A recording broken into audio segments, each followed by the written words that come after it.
So welcome everyone coming into the room. It's good to see you all here. Thank you for coming along to this series, Compassionate Queers. Whilst we're waiting for everyone to come through the waiting room, why don't you let us know where you're calling from?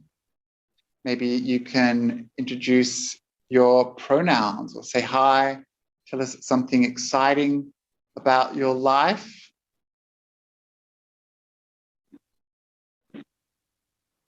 I'm just having my morning coffee.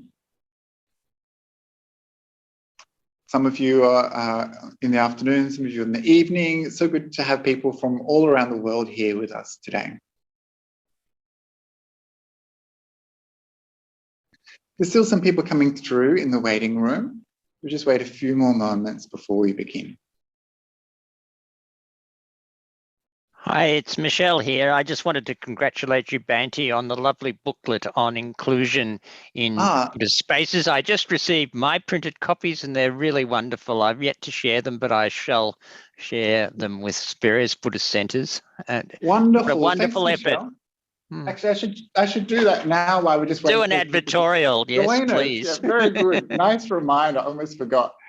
So I don't know if you can see me because I think we're sharing a screen, but maybe you can, I'm not sure.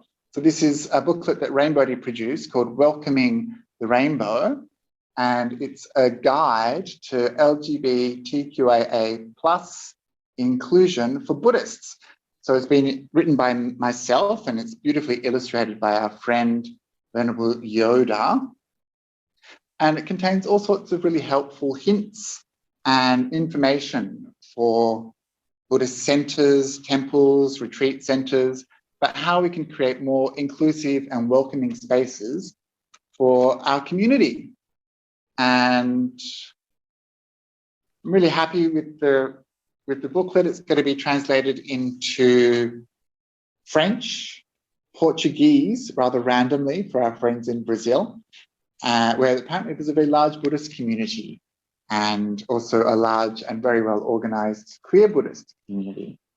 And so you can get this in a digital form on the Rainbodhi website, rainbodhi.org.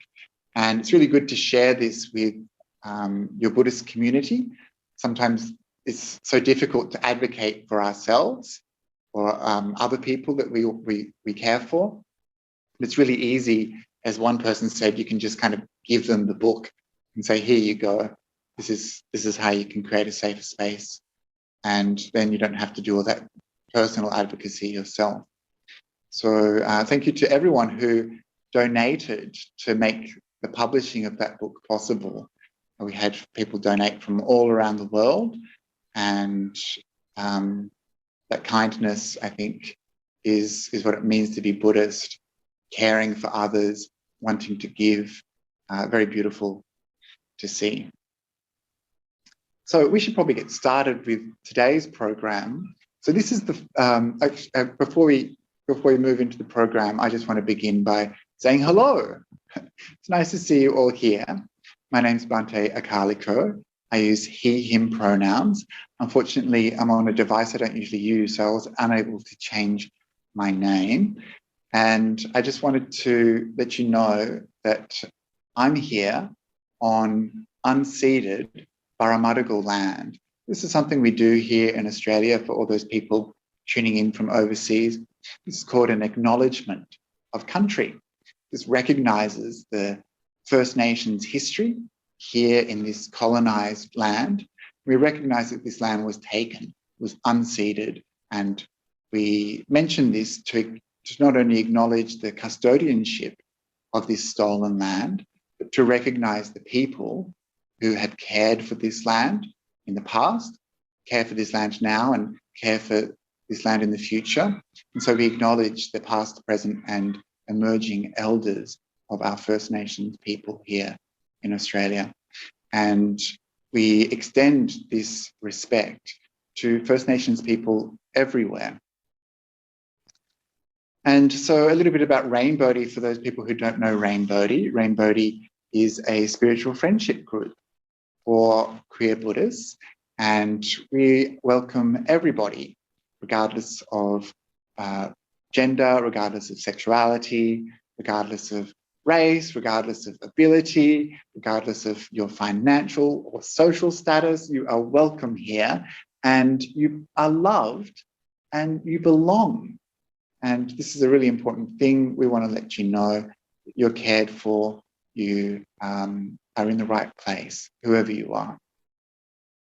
And today we're going to be starting off our 4-part series called Compassionate Queers, Buddhists Making a Difference. This is an idea I came up with because so often we perhaps aren't aware of the good work people in our community are doing to help other beings. And so I wanted to celebrate this work. I wanted to acknowledge it and to invite other people in and to help promote the causes that queer Buddhists are supporting. So in this series, we're going to be meeting people who care about animal welfare. We're going to be meeting feminists and people who care for people with HIV. We're going to be meeting Buddhist leaders and all sorts of other people, which is fantastic. When I looked at the program, I was so amazed and so proud to have these people in our community. And so we've been drawing together the international Rainbodhi community and bringing them together so that we can share in their good work and celebrate it.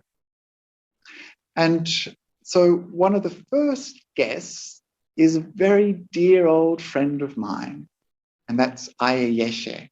So Ayya Yeshe is a Buddhist nun. She's been ordained for 21 years, which is a real achievement. She's worked for many years in a slum in India with her charity, the Bodhicitta Foundation, helping Dalit women and girls gain education and employment. And now she's working as a full-time abbess on a new project, the Bodhicitta Dakini Monastery in rural Tasmania. So this is her new job, looking after a monastery and several dogs, working out the hot water system and all those sorts of things. And I'm so glad to have her with us today. She's such an inspiration. She's done such good work. And I'd like to invite Ayya Yeshe to begin by leading us in just 10 short minutes of meditation to help us arrive and settle. So thank you, Ayya Yeshe. Thank you, Bante. Old friend, hey? Hi, everyone. Okay, so just, close your eyes if you feel comfortable and center in the part of you that is always present, which is the spacious mind. And it's okay if thoughts come and go. Just be aware of your breath as your anchor to the present moment. But also just be aware of the space between thoughts. The space when you breathe out, just before you breathe in.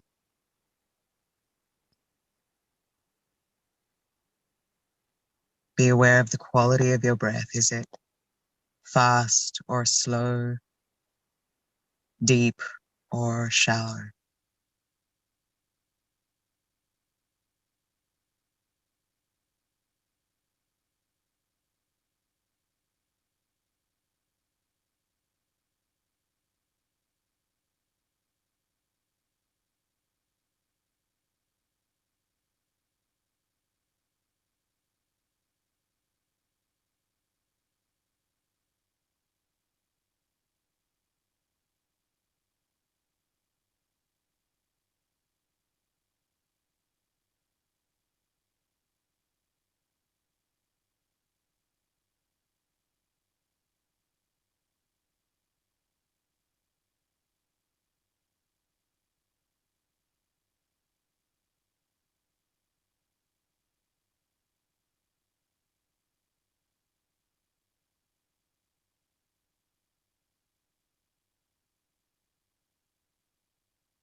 Just be aware of any self-talk you have.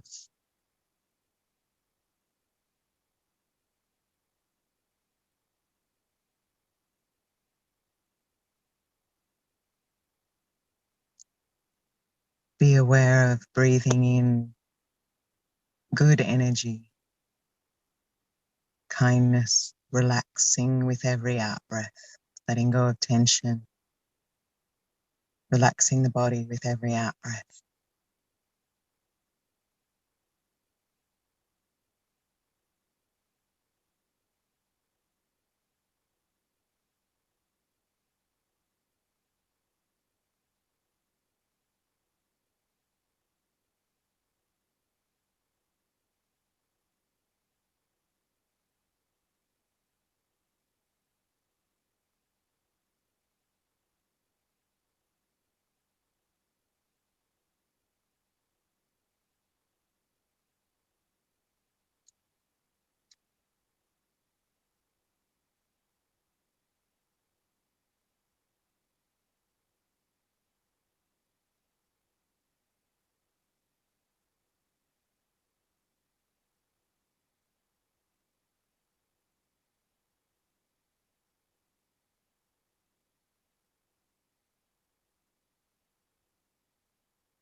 Sometimes we operate on automatic pilot. We just wake up and stumble into the kitchen and look for some coffee and do what we have to do, jump on the train or get in the bus.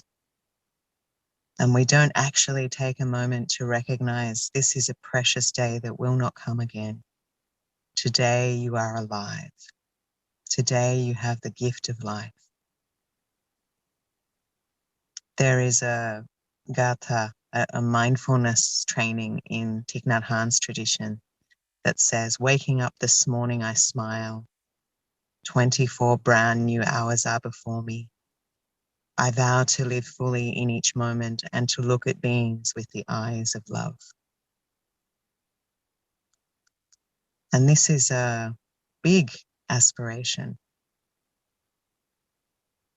but it's an invitation to live with more awareness, more consciousness, more mindfulness, to fully embrace the gift of your life. This is it. This is not a dress rehearsal. We don't know how long we have, but we have today. And we don't have to do anything extraordinary to make our life worthwhile. All we have to do is turn up with wisdom and compassion as much as we can. But part of that is returning to the present moment and purifying our mind, being aware of our negativities, and also the things that are good in us, so that we have a choice between impulse and action. You know, we may feel angry, we may feel many things, but we have the choice to use our emotions, our body, speech, and mind in a skillful way, in a way that is just, compassionate, truthful, or in a way, you know, that we're operating on an unconscious way, in a harmful way. And part of, you know, appreciating and being happy is this sense of gratitude that we are alive. And maybe there's many things we don't have, many things that are wrong in the world. I'm never going to have Beyonce's butt or Barbara Streisand's voice, but it doesn't mean that I can't be happy. I'm never maybe going to be an Oxford scholar, but I can still be happy. I still have enough to eat. I still have the blue sky above me. I still know good people in the world. So just think for a minute, what are the things that you have that make you happy, that you're grateful for? How do you want to live your life? And today, what are your aspirations to live today in the world? to be happier, to help others be happier, to spread mindfulness and kindness. Just for a moment, think about what you're grateful for and what you make an aspiration to live more consciously. Think about that for a minute. Water seeds of happiness in yourself.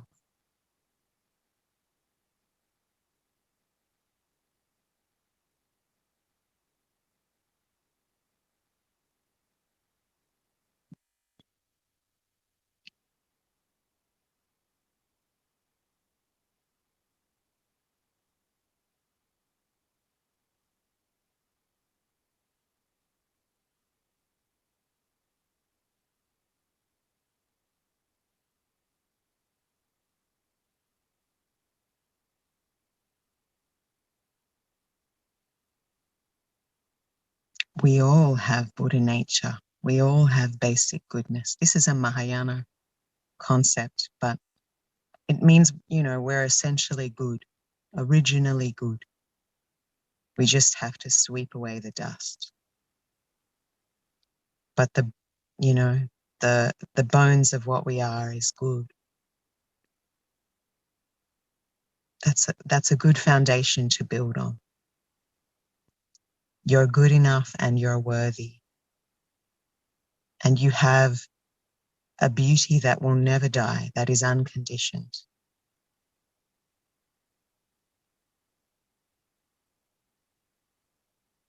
In this luminous, clear knowing, in this timeless peace, there is a refuge. There is a security in uncertain times. There is a strength. There is an energy and a hope when all around you storms rage.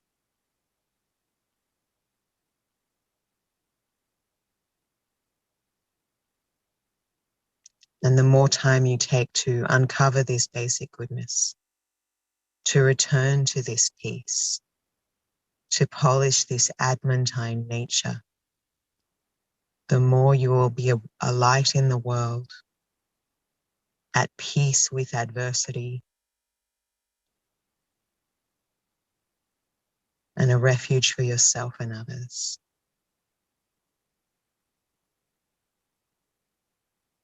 And it's okay to not immediately feel that you know what I'm talking about. Just that the possibility of this kind of peace, this kind of goodness is there. The seed is there. All you have to do is cultivate it, just like a little plant. You don't give it too much water at once. You just give it a little bit of water, a little bit of sunshine, a little bit of compost and plant food every day in small amounts, in moderation. So in our spiritual practice, we cultivate every day in meditation, 15, 20 minutes, 45 minutes, and we grow over time until this Buddha in us is fully grown.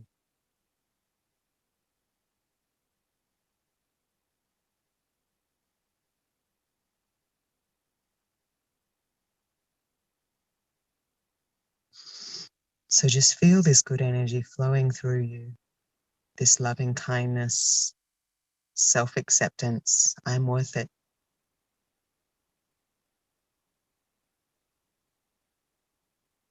I have true peace, true beauty, which is a kind and compassionate heart, or at least the will to develop a kind and compassionate heart. Others are my second self, all the things, my non-self elements that I rely on to survive. The sun, the rain, the earth, the farmers who grow my food, the people who drive trucks to bring the food to market, the teachers who taught me to read, the medical staff who keep me healthy when I'm sick, my parents who gave me this body. Everything I have comes from others. So living a good life is a tribute to my non-self elements. Caring for the earth, caring for others, creating a just society is also part of caring for myself. Happiness is not just a personal matter, it is a communal matter. Because I am empty of a permanent, unchanging self, but full of all of heaven and earth. You are a miracle.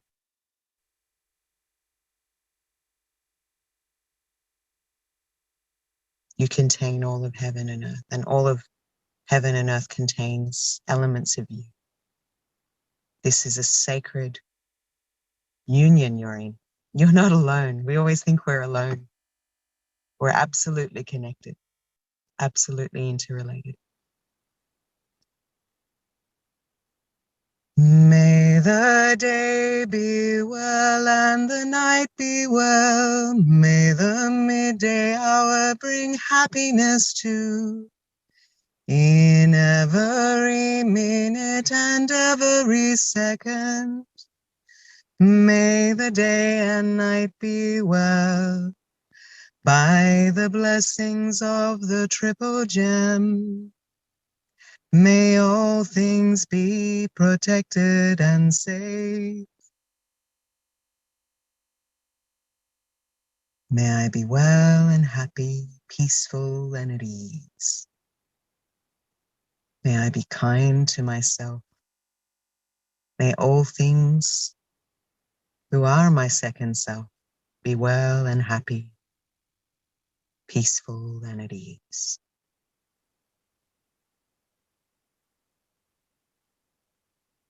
So when you're ready, just come back into the room, ready to participate in this wonderful Sangha we have.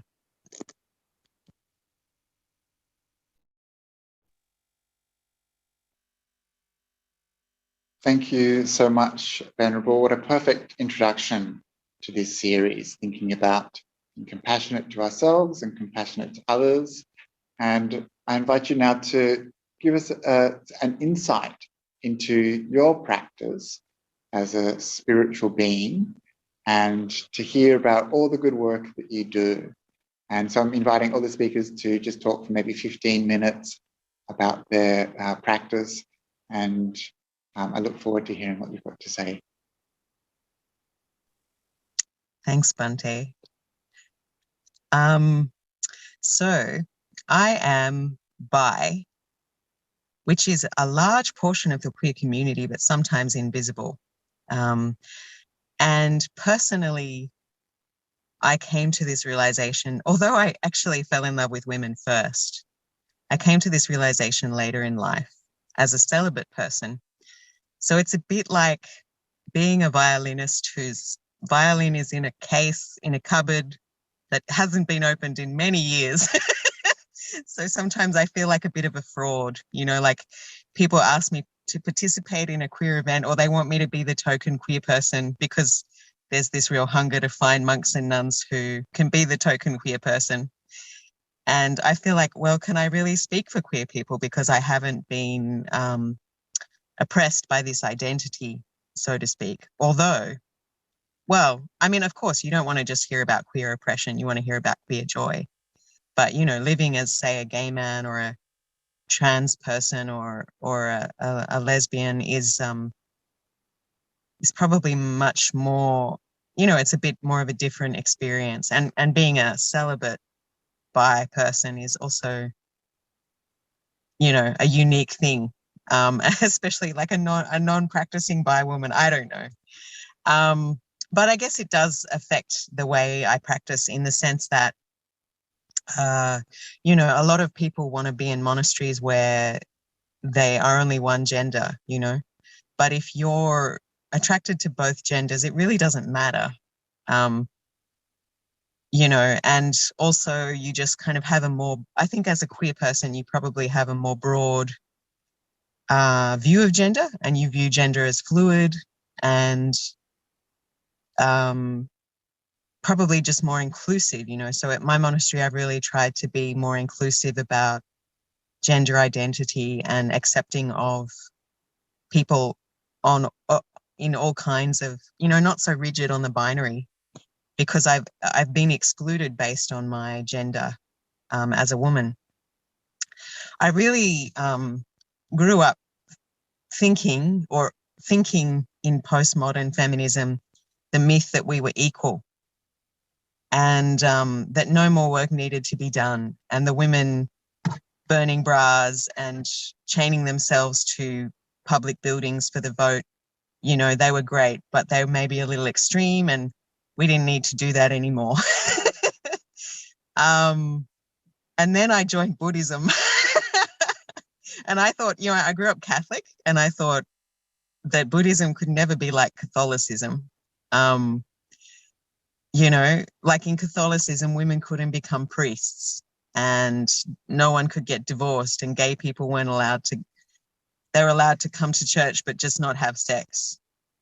Like all these ridiculous double standards, you know, talking about love and then excluding gay people or divorced people and women, pretty much everyone except men, right? Cis, hetero, white men. And then it was really disappointing to join, that's my greyhound, by the way, that blur. It was pretty depressing to join Buddhism and to especially after becoming a nun, you know, then you really get into the traditional Orthodox culture infused with Buddhism, and you realize there really is the same kind of problems that we have in every religion, which is patriarchy and power, inequality, and so forth.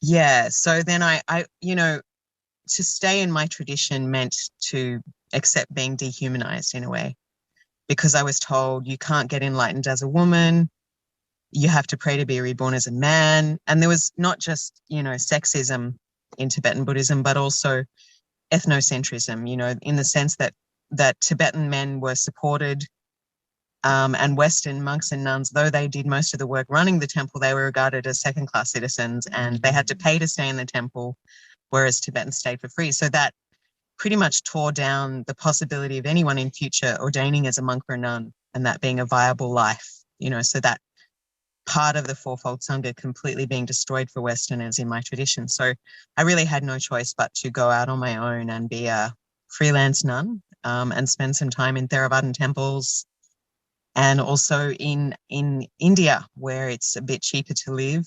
And I also found a really welcoming, loving community there. I work with a community.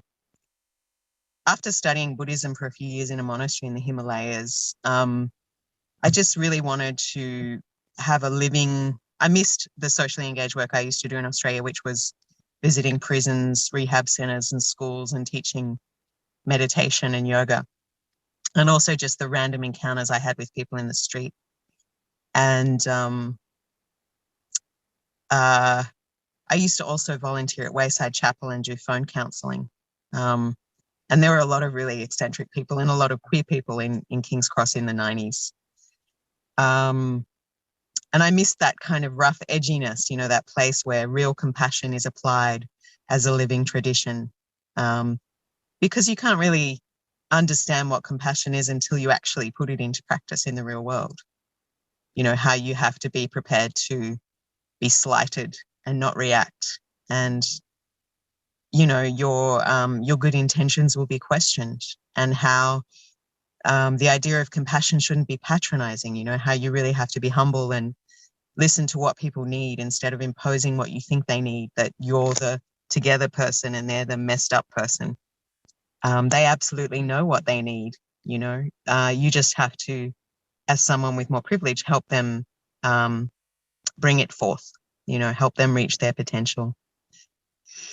And accept that sometimes people are not ready to be helped as well, and to not help with too much expectation, because you'll set yourself up for a lot of disappointment.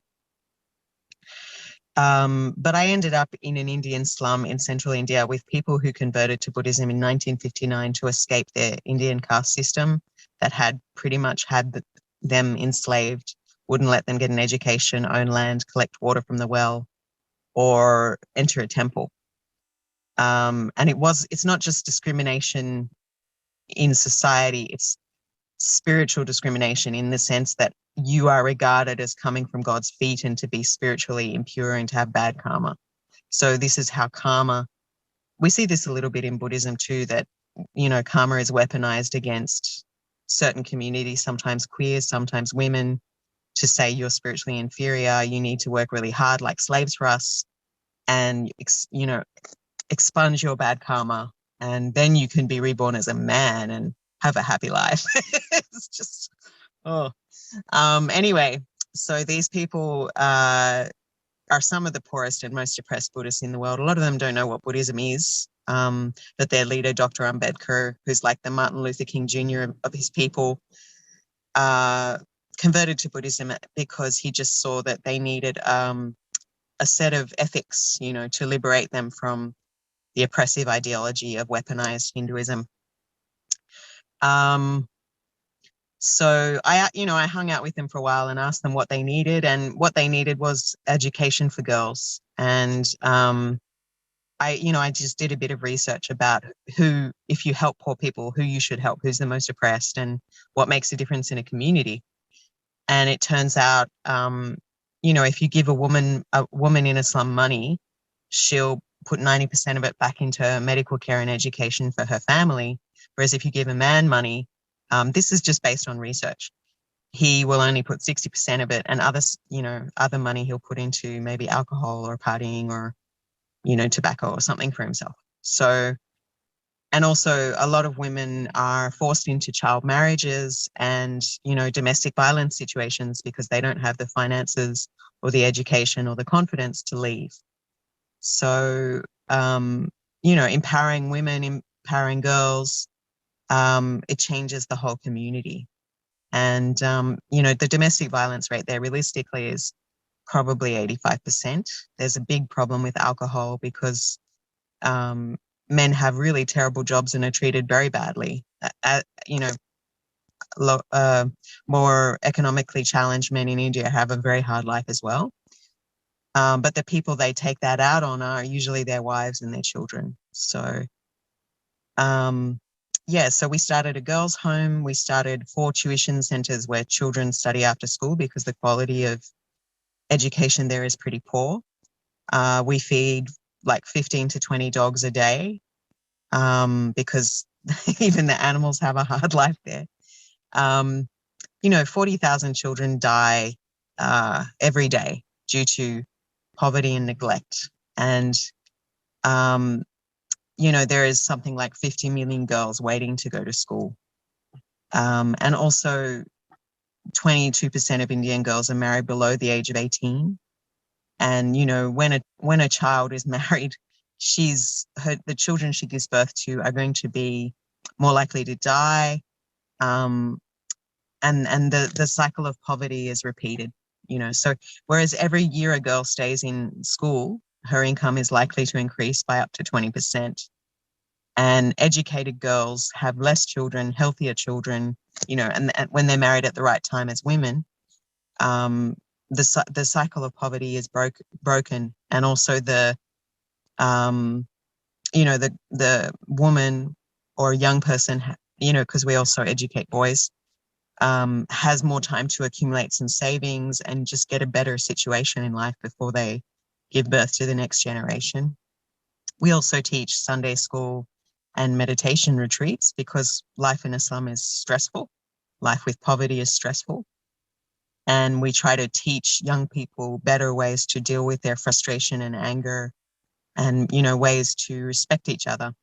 So we also had a lot of queer young Indian people coming forward because it's like the 1950s in India.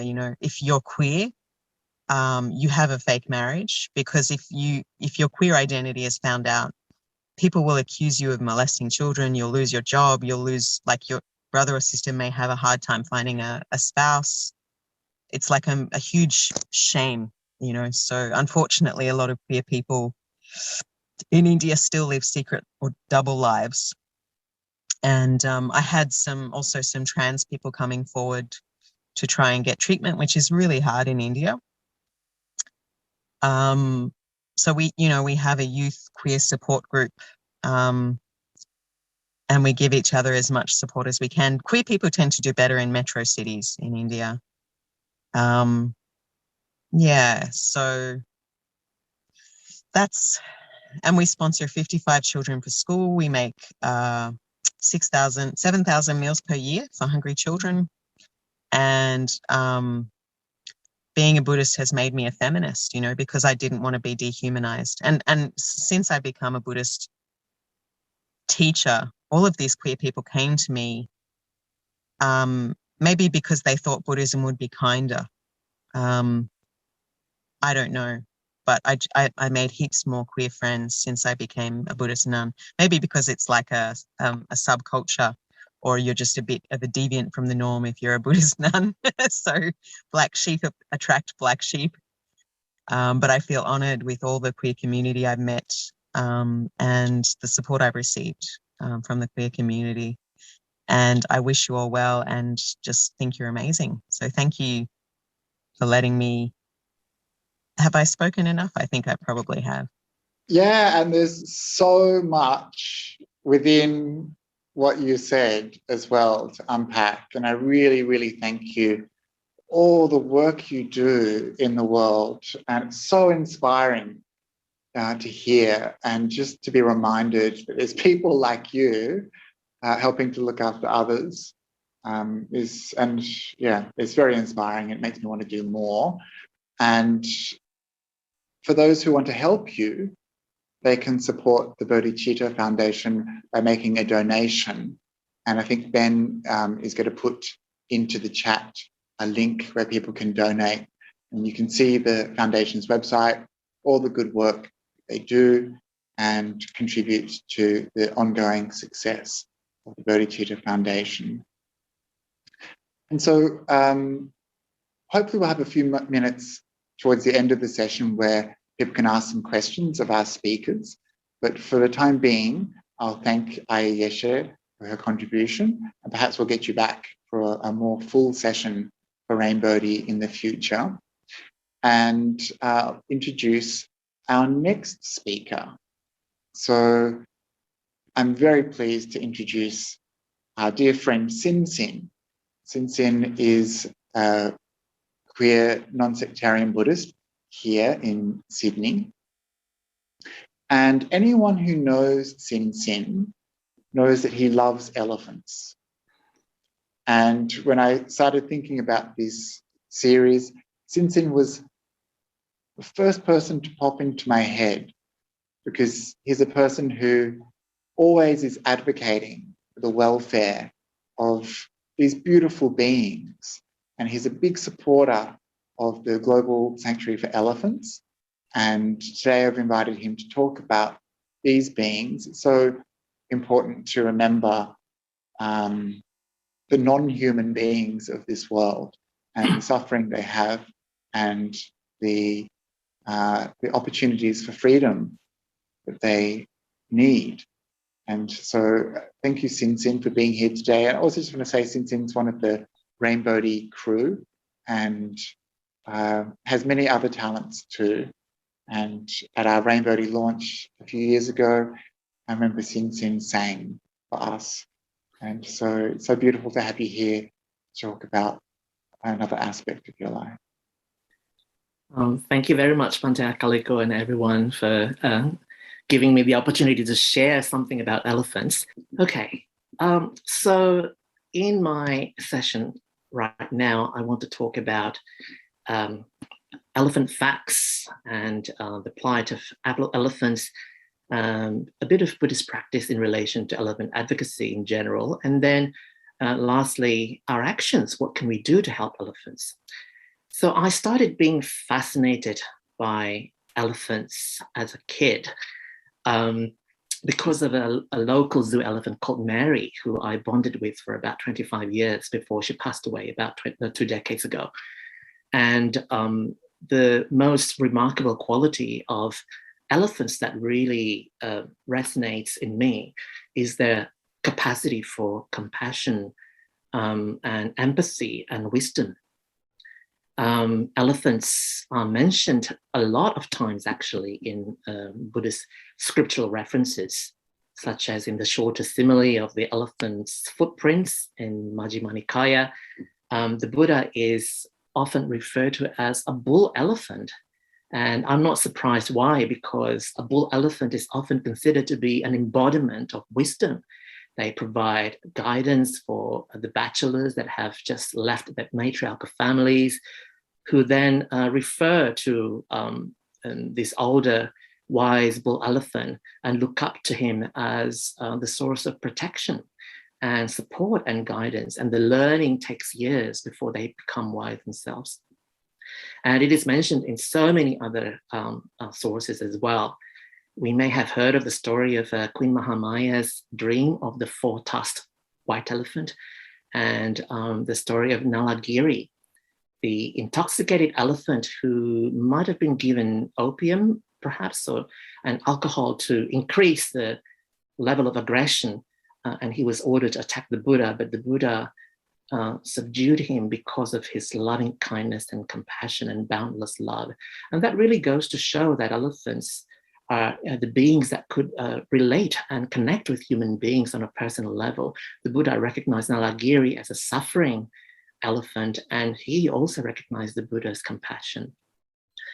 Elephants are also very generous. They like to give and share their food when they're not hungry, but sometimes when they're hungry, they help their friends finish their food instead, which is really cute. I've found quite a few elephant quotes that really show how human-like elephants are, and I'd like to think that you all agree with me.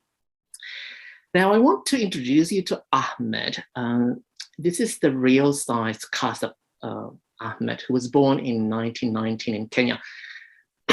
And he died of natural causes at the age of 55 in the 70s. But I consider him to be a lucky elephant because he was well guided by 3 armed soldiers every single day in the last decade of his life, because he was considered to be a national icon. He was like the emblematic figure because of his tusks, as you can see. Unfortunately, many elephants don't have the same fate or are not as lucky as he was. We may have known that in global demand for ivory and the ongoing human-elephant conflict and maybe unregulated trophy hunting have decimated about 1/3 of the elephant population in just 7 years, which is currently sitting at about 500,000. And also the brutality in circuses. I'm sure that Dumbo would not actually be smiling in real life, because elephants suffer from abuse, and they have been chained for 18 hours a day, for example. They have suffered from persecution for centuries. This is an example of the public hanging of Mary in Tennessee. And I think quite disturbingly, elephants are not treated well in Buddhist monasteries either. As far as I know, sometimes they are used at religious events, for instance, in parades in Sri Lanka, Burma, and also India and Thailand. And you may have heard of the, the perceived holiness or sacredness of the white elephant, which is not actually white necessarily, but they contain, they have some characteristics that fit the description of a white elephant.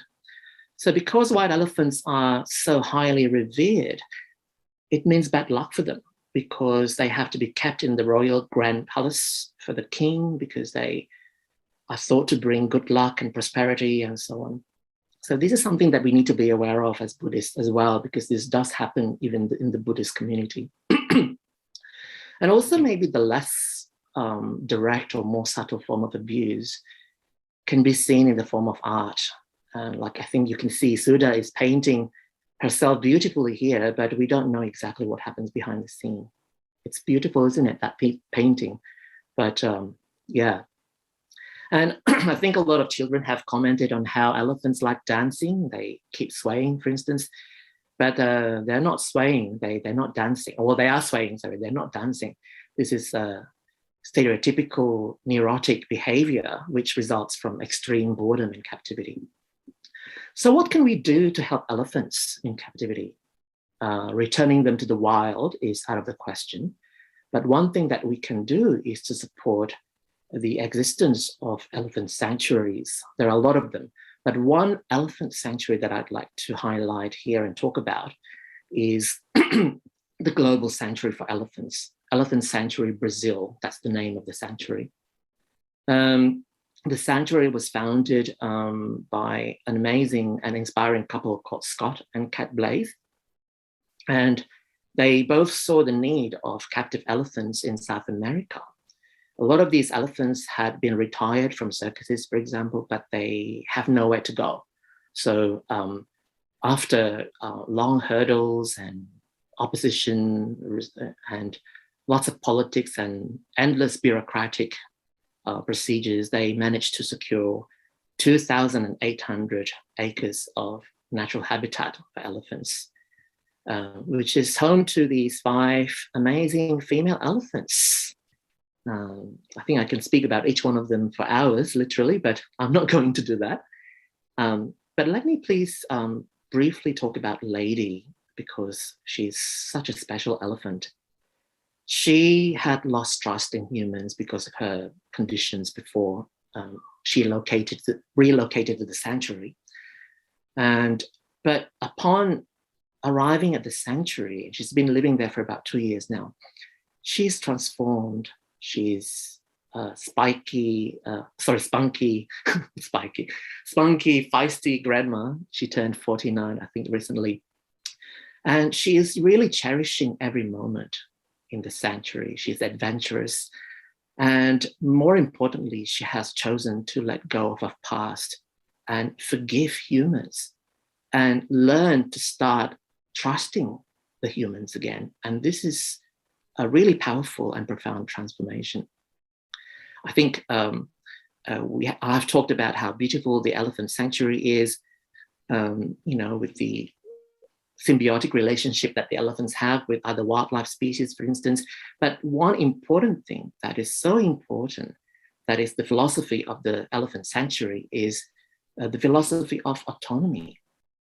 And this is the place where the elephants don't just have access to the space, but they are given the freedom to make choices, because only then do they start to really heal properly and learn how to live as elephants again.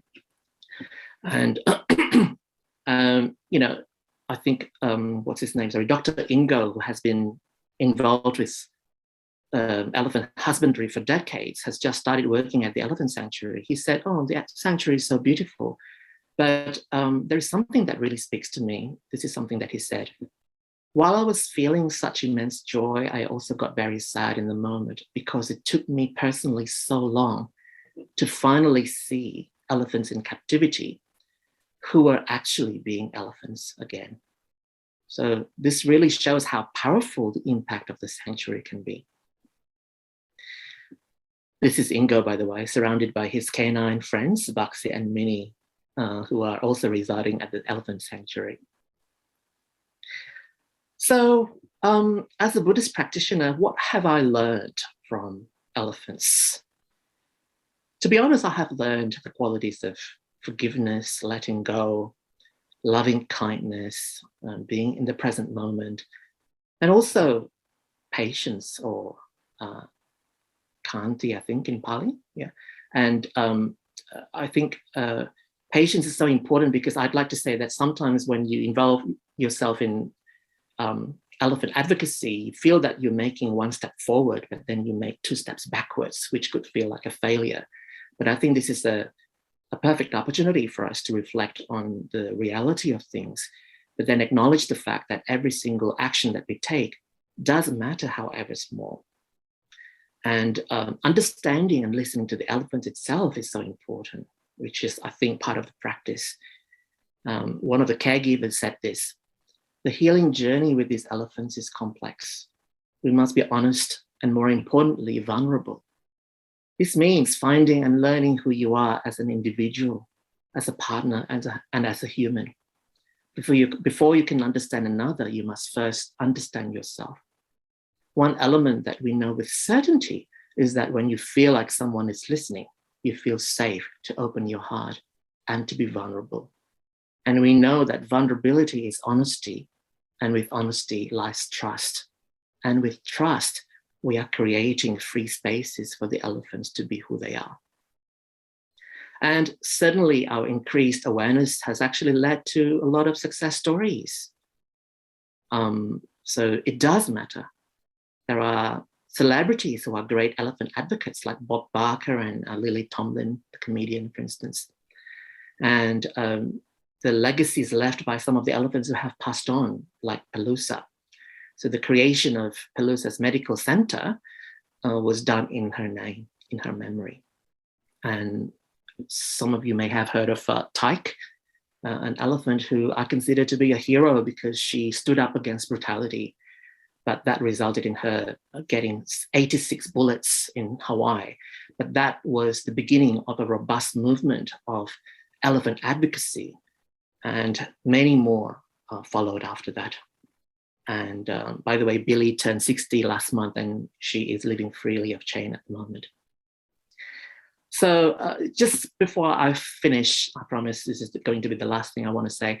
I want to share an exciting piece of news about Pocha and Guillermina. So Guillermina and Pocha are daughter and mother, currently living in a zoo in Argentina, in Mendoza. So this is Guillermina, the daughter. She is 22 years old, but she has never seen anything beyond the wall that surrounds her enclosure. Can you imagine being trapped for 22 years, not knowing anything else other than her own mother, the caretakers, and the wall, literally. And maybe her father, who's actually in a separate enclosure, who can barely see her. But this is all going to change because after 2 years of delay because of the pandemic, politics, and all sorts of hurdles and personal sacrifices, they are finally going to make their journey to the elephant sanctuary from Argentina, hopefully very, very soon. So these are the things that we can do to help elephants. And yeah, just talk to your friends. I don't know how many times my friends have heard me talking about elephants. They might be really bored, but something must have been instilled in their minds because they have done something for elephants themselves. Yeah, my friend and I went busking to raise funds for Lady 2 years ago, and some songs have been written. One of the songs was written in memory of Palooza, who died before she made it to the sanctuary. The title is Dreams of a Sanctuary.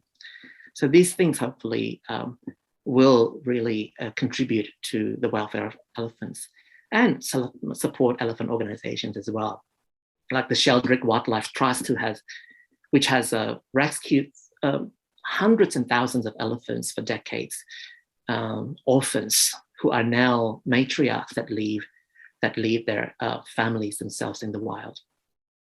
So to finish off, I'd like to say we can each be the arm of the Bodhisattva.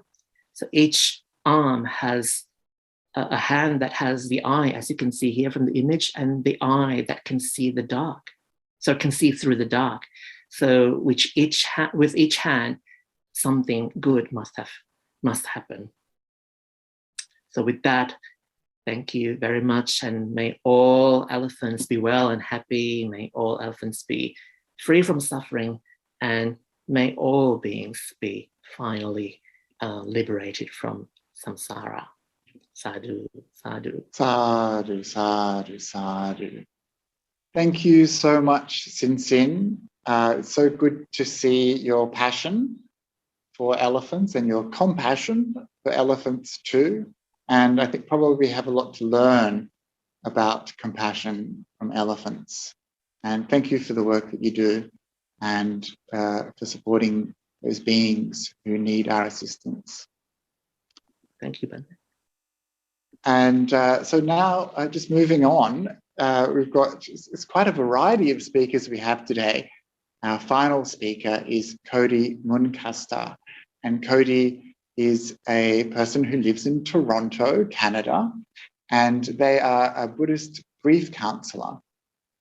They also work as a scholar and researcher looking at research into HIV and health, as well as trans and other issues. And Kody is also a practicing teacher of Buddhism and working with the Toronto Centre for Applied Buddhism to develop a program of prison chaplaincy to go into prisons and help those people on the inside. So Kody, it's so wonderful to see you here today. and I look forward to hearing a little bit about your life and your practice. Thank you, Bhante, and thank you, everyone, for your really wonderful presentations. So I'm Kody Muncaster. I'm non-binary and queer, and I use they, them pronouns. And then just some housekeeping to begin. My internet is quite unstable. So if something happens, maybe we will play elevator music for a minute or two and then I will return. Just let me know in the chat if the connection is poor.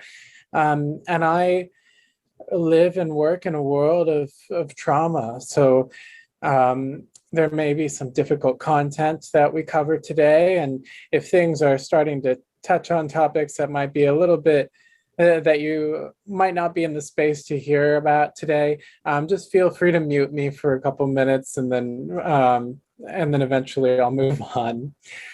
So I'll share a little bit about myself. So I wear a lot of hats. I'm a student at 2 different universities right now. So I'm a PhD candidate in gender and sexuality studies at Western University.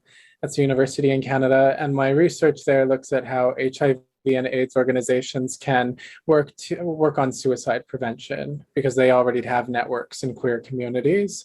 And I'm also a master's student in Buddhist studies at the University of South Wales, looking at queer and trans Buddhism. So I came to Buddhism through psychotherapy, through receiving counseling, and I realized that learning about mindfulness-based counseling, I wanted to dive deeper and I wanted to really learn about where this all comes from in a more religious sense. So I began learning more about Buddhism, and eventually I took the Bodhisattva vows in the Zen tradition, the Vietnamese Zen tradition, though I kind of consider myself a non-sectarian Buddhist. I am highly influenced by Tibetan Buddhism, by the Theravada and Pali Canon, and by Pure Land Buddhism. So I'm really influenced by pieces of things everywhere at this point in my life. To give you a little bit of background on the kind of work that I've done throughout my life, I used to work in group homes for adults who are struggling with mental health challenges, like issues like schizophrenia, depression, and whatnot. I've also worked at a suicide helpline, and I've done extensive work in the HIV and AIDS sector. So I co-founded an HIV PrEP clinic where we were offering some medication from a nurse practitioner who prescribed a medication that can prevent HIV. And I also have worked as a researcher in trans health. And I also used to be a foster parent for LGBTQ youth as well. Right now, I'm a Buddhist grief counselor for the Toronto Centre for Applied Buddhism. We're working on an education program to train Buddhist chaplains in prisons. So there's a link to that in my bio where you can learn a little bit about what we're working on.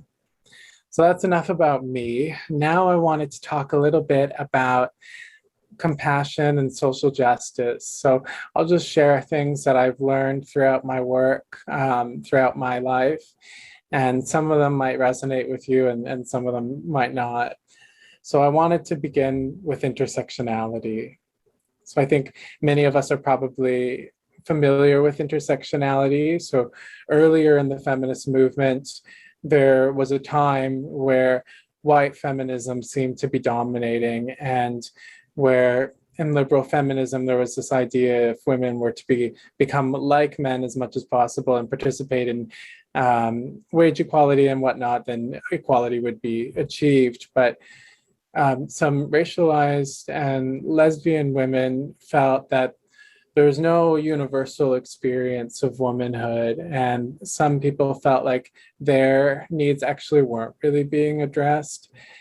And so someone named Kimberly Crenshaw, who I believe is a legal scholar, proposed intersectionality to talk about how often we see oppressions in isolation. We talk about racism in one context and misogyny in another, transphobia and homophobia in other contexts, classism and casteism.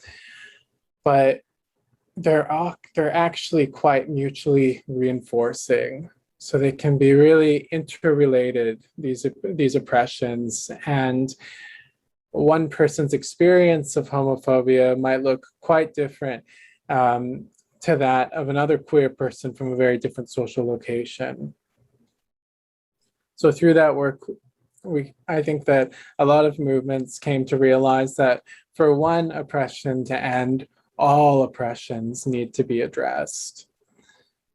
And we also know that there are mutually reinforcing sources of resilience. We heal in community, and we can have the opportunity for coalitional activism. We know, for example, in the AIDS movement, that coalitions were paramount to achieving different aims, coalitions among women and gay men and racialized communities, trans communities, sex working communities, communities of people who inject drugs. And those coalitions were at times messy and they didn't always work, but people tried and people showed up for each other. And that's what was really important. So I'll share some things from a few different authors that I really like. Someone named Dean Spade, who is also a legal scholar, talks about, they're a trans legal scholar, and they talk about trickle up social justice. So you might have heard of the trickle down wealth theory. This is kind of the opposite. So what he's saying is that if we're to work with the multiply marginalized first, the people who have it the worst, then by benefiting those people and by centralizing our work amongst the multiply marginalized, we know that those people who have a little bit more privilege but are still disadvantaged will inevitably also benefit. So we can benefit more people by combating larger issues at the beginning. I also find Anne Cvetkovich's work really impactful in thinking about these issues. So she talks about two concepts that I want to highlight, queer trauma and political depression. So she talks about queer trauma as kind of a collective trauma, a trauma that is ubiquitous, it's everywhere, it's hard to escape. It's something that is imbued in queer cultures. So she would talk about trauma cultures as sort of these communities of caring and of activism and as resilience, and how queer culture is inevitably traumatized and inevitably quite resilient. And we have a lot of strengths to draw on. And she also talks about political depression as the sort of discontent with structural inequities, a feeling of hopelessness, of being tired, a feeling that oppression is overtaking our lives, that we're being suffocated by the way that people are treating us and the way that people are treating people like us. And she talks about how depression can be political as well, how there's a political potential in our feelings and talking about how we feel and talking about some of the structural causes of how we feel. This work was done largely by Feels Tank Chicago, who did a lot of protests around what they called public feelings, trying to make public the feelings that have been traditionally private, have been traditionally hidden.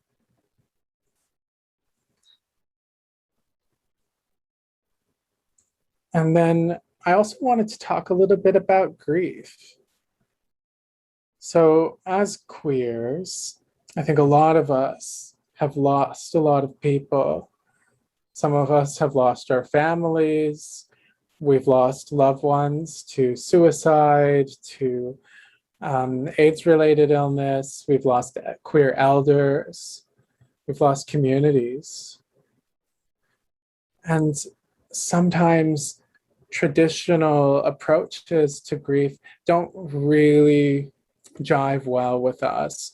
So you might have heard of the Kubler-Ross stages of grief of, I think it's like depression, bargaining, anger, and I can't remember the other ones. And those stages are not linear. You can go back and forth and back and forth. But sometimes it's a little bit more messy. So during the AIDS crisis, there was so much grief that a mentor of mine who had worked in the AIDS industry in Toronto talked about how the AIDS Committee of Toronto lost 100 people in a year. And so they developed something called the multiple loss journey to kind of guide people through the way that losing a lot of people, or losses aren't always people, but losing a lot all at once can really shake a person and put a person in groundlessness.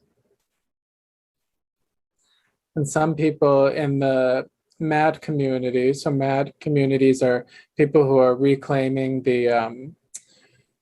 reclaiming dominant psychiatric approaches to mental illness or mental health, talk about MAD grief and how grief is pathologized, and there's a certain amount of grief that's okay. You can take 5 days or 3 days of bereavement leave, and then you need to get your act together and go back to work. And that doesn't work for most people, let alone people who are experiencing really complicated grief. I'm reminded of a story a story from the Buddhist canon, where a woman came up to the Buddha and she was grieving her dead son, and she was begging him. I might be butchering the story, but it's something along the lines of, I think she was begging him to bring her son back. And he said, okay, I'll bring your son back if you can get me a mustard seed, but it has to be from a house where no one has died, or where no one living there knows somebody who's died. And so she runs all over hell and creation, going door to door to door, trying to get mustard seeds from people. And sometimes people are like, yeah, I have a mustard seed I can give you, but somebody died here. Or, but I know somebody who died. And eventually she went back to the Buddha, and she said, I learned my lesson that grief is everywhere, that everybody goes through this, and that suffering and death are a part of life, and that I'm among a community of grievers, a community of people who experience loss and pain. And then I believe she ordained after that. So I also wanted to talk about post-traumatic growth. So post-traumatic growth is a term used in positive psychology to talk about, we were often talking about trauma and PTSD and all of the horrible things that can happen to you and the list of mental illnesses. And in positive psychology, they started to realize that after traumatic events, sometimes people's lives change dramatically in positive ways as well, because they're so resilient. And I believe that this term started when they were researching people who survived intimate partner violence, and often among leaving the partner who was abusing them, people would do things that they had wanted to do their whole lives, like they would go back to school, or they would travel, or do a job that they always wanted to do. And I think that we also need to talk about community post-traumatic growth.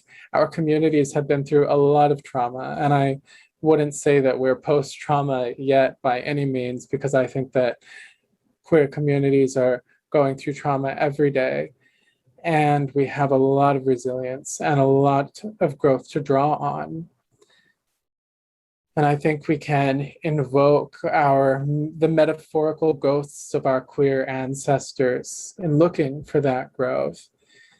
I think it's by learning about the histories of queer activism and queer caring in our communities that we can become inspired. And this can give us some hope on this journey. So earlier I was talking about how political depression is often tied to a just hopelessness in the face of marginalization.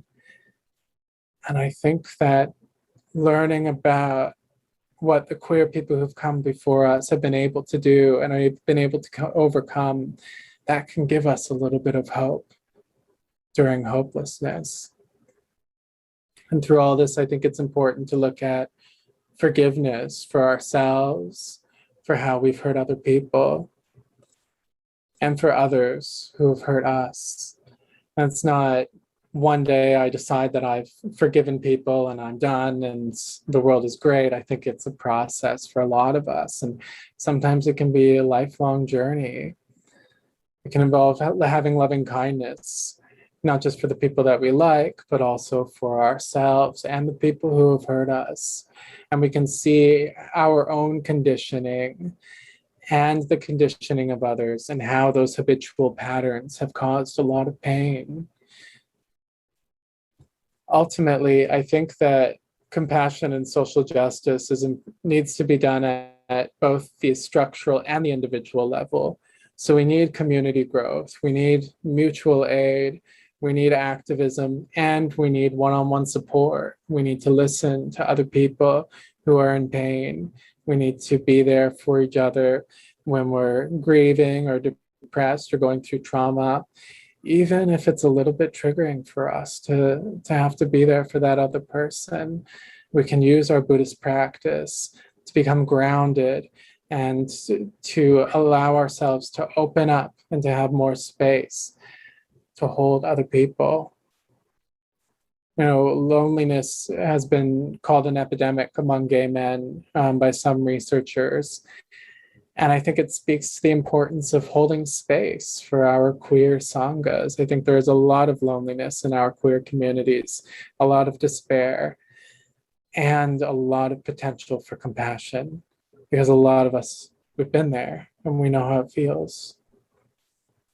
So just to end, Shantideva is a Indian and Tibetan Buddhist scholar, and he explains how we need to dissolve dualisms.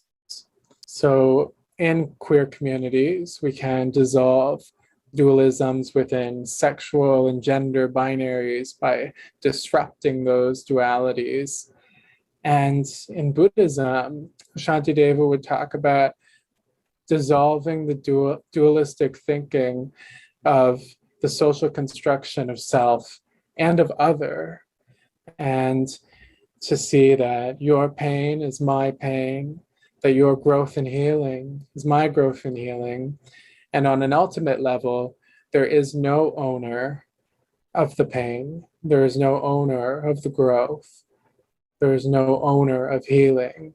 There just is pain, growth, and healing that are present.